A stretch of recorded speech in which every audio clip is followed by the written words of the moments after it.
Uttar Pradesh Deputy Chief Minister has now reacted to the 2024 plot. Listen in.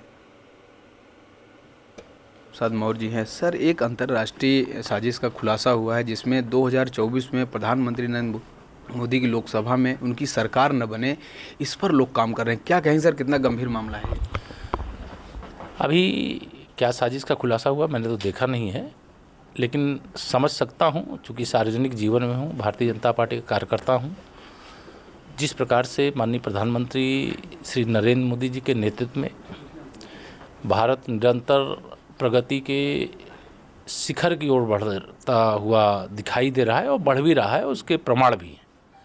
तो देश के अंदर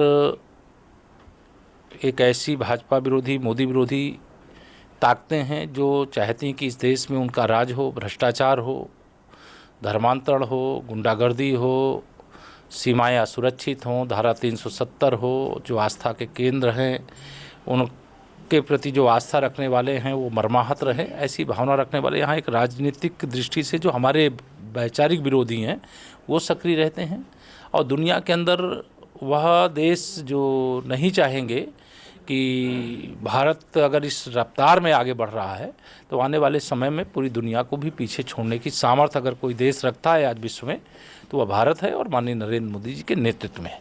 तो ऐसी कोई कोशिश हो सकती है, इतनी समझ मुझे भी है, लेकिन कोशिश जो ऐसी कर रहे हैं उनको जनता की अदालत में मुंह की खानी। Arzu Seth is joining us for more details on this story. Arzu, another important reaction coming in on this big story. Deputy CM of UP is speaking out. What has he said?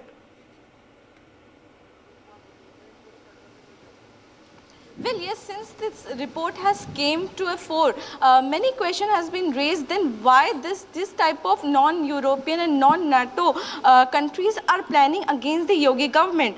As we have listened to the Deputy CM of UP, that he has said that such type of report cannot affect the image of the Prime Minister Narendra Modi. And the same reaction is coming from the BJP part, that they are saying that such type of report cannot demise the image which they have created, and this will not going to affect the lok election which is going to take place in 2024. At the same time, the Congress is saying that these reports are false and no such type of plotting is being made against the government, but the Congress is the one who will make sure that the Modi government doesn't come to power again and they will win the election in 2024. For more such videos, subscribe to the NewsX YouTube channel, hit the bell icon.